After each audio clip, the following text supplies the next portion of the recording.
Hello friends. Neyyattinkara Gopan സ്വാമിയുടെ കാര്യം 2-3 ദിവസമായിട്ട് എല്ലാവർക്കും അറിയാവുന്ന ഒരു കാര്യമാണ്. ഇപ്പം ലേറ്റസ്റ്റ് ആയിട്ടുള്ളതെന്ന് പറഞ്ഞു കഴിഞ്ഞാൽ അദ്ദേഹത്തിൻ്റെ ശരീരം രാവിലെ തന്നെ ആ ഒരു സമാധിയിൽ നിന്ന് എടുത്തിട്ട് എന്ത് ചെയ്യുന്നു, പോസ്റ്റ്മോർട്ടത്തിന് പോലീസ് കൊണ്ടുപോവുകയും ചെയ്തിട്ടുണ്ടായിരുന്നു. ആ ഒരു കൊണ്ടുപോയ സമയത്തൊക്കെ ഭയങ്കരമായിട്ട് സപ്പോർട്ട് ചെയ്യുന്ന ആ ഒരു എന്താ പറയുക, സമാധിയൊക്കെ സപ്പോർട്ട് ചെയ്യുന്ന ആൾക്കാരൊക്കെ ഭയങ്കരമായിട്ട് സൈലൻ്റായിട്ടൊക്കെ ഇരുന്ന സമയമായിരുന്നു. കാരണം കൊണ്ടുപോയി ഇനി പോസ്റ്റ്മോർട്ടത്തിൽ വല്ല പ്രശ്നം ഉണ്ടെങ്കിൽ അത് ഇവരെ കുടുംബത്തിനെതിരെ കേസ് വരും, അതുകൊണ്ട് ഇവരൊന്നും സംസാരിക്കാതിരുന്നു. പക്ഷേ ഇപ്പോൾ ഉണ്ടെങ്കിൽ ആ ഒരു പരിശോധനയൊക്കെ ആദ്യഘട്ടം പോലെ നടത്തിയ സമയത്തുണ്ടെങ്കിൽ ഇവർക്ക് ഈ ഒരു ഡോക്ടർമാർക്കൊന്നും തന്നെ പ്രത്യേകിച്ച് അസ്വാഭാവികമായിട്ടോ ഒന്നും തന്നെ കണ്ടെത്താൻ പറ്റിയിട്ടില്ല. അത് തന്നെ പോലീസുകാർ വെളിയിൽ വന്ന് പറഞ്ഞിട്ടുണ്ട്. അങ്ങനെ പ്രത്യേകിച്ച് ഒന്നും തന്നെ ആദ്യ പരിശോധനയൊന്നും കിട്ടിയിട്ടില്ല, അല്ലെങ്കിൽ ഒന്നും തെളിവോ ഒന്നും അങ്ങനെയൊന്നും കുഴപ്പം തോന്നിയിട്ടില്ല എന്നാണ് പോലീസുകാർ പറഞ്ഞത്. പോലീസുകാരെന്താണ് ഇതിനെക്കുറിച്ച് പറഞ്ഞിട്ടുള്ള കാര്യം എന്ന് പറഞ്ഞാൽ നിങ്ങളൊന്ന് പോയി കണ്ടിട്ട് വാ. ഏത് തരത്തിലുള്ള മരണം കാരണം കണ്ടെത്താൻ സാധിച്ചിട്ടില്ല. ഇപ്പോഴത്തെ സാഹചര്യത്തിൽ ഇതിൽ പോസ്റ്റ്മോർട്ടത്തിന്റെ എന്തെങ്കിലും റിപ്പോർട്ട് പോലീസിന് മുന്നിലുണ്ടോ? ഇത് സ്വാഭാവികമാണോ അസ്വാഭാവികമാണോ? അത് 3 റിസൾട്ട് കിട്ടാനുണ്ട്. ആ റിസൾട്ട് കിട്ടിയാലേ അത് പറയാൻ പറ്റൂ. നമ്മുടെ മുന്നിൽ റിപ്പോർട്ടില്ല, പ്രാഥമികമായിട്ടൊന്നും പറയാൻ പറ്റില്ല.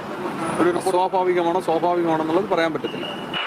ഈ ഒരു വീഡിയോ വന്നതിന് ശേഷം എന്ന് പറഞ്ഞാൽ ഭയങ്കരമായിട്ടുണ്ടെങ്കിൽ ആൾക്കാർ ഈ ഒരു പോലീസുകാർക്കെതിരെയും പിന്നെ അവിടുത്തെ നാട്ടുകാർക്കെതിരെയും ഭയങ്കരമായിട്ടുള്ള ഈ ഒരു സമാധിയൊക്കെ സപ്പോർട്ട് ചെയ്യുന്ന ആൾക്കാർ ഭയങ്കരമായിട്ട് എതിർക്കുവാണ്. കാരണം എന്ന് പറഞ്ഞു കഴിഞ്ഞാൽ ഇവരൊക്കെ പതഞ്ജലി പൊളിച്ച് ഇപ്പോഴത്തേനും ഭയങ്കരമായിട്ടൊന്നും കാണാനില്ലല്ലോ എന്താണെന്നൊക്കെ പറഞ്ഞ് ഭയങ്കരമായിട്ടുള്ള ഒരു പ്രതിഷേധം അങ്ങനെ ഉണ്ടായിരുന്നു. രാവിലെ അല്ലെങ്കിൽ ഇത് പൊളിക്കുന്ന സമയത്തോ ഈ ഉത്തരവ് വന്ന സമയത്തോ ഒന്നും ആരും ഇല്ലായിരുന്നു. അത് കഴിഞ്ഞില്ല എന്ന് മനസ്സിലായപ്പോഴത്തേനുണ്ടെങ്കിൽ എല്ലാവരും ഭയങ്കരമായിട്ട് സപ്പോർട്ടും അതിനെതിരെ പോലീസിനെതിരെ നാട്ടുകാർക്കെതിരെ അതുപോലെ തന്നെ കോടതിക്കെതിരെയൊക്കെ ഭയങ്കരമായിട്ട് സംസാരിക്കാൻ തുടങ്ങി.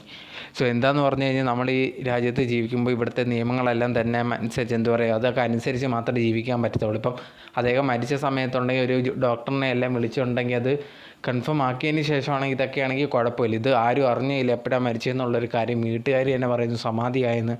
അപ്പോൾ ഒന്നും തന്നെ പറയാൻ പറ്റില്ലല്ലോ എന്തെങ്കിലും ചെയ്തതെന്നുള്ളൊരു കാര്യം.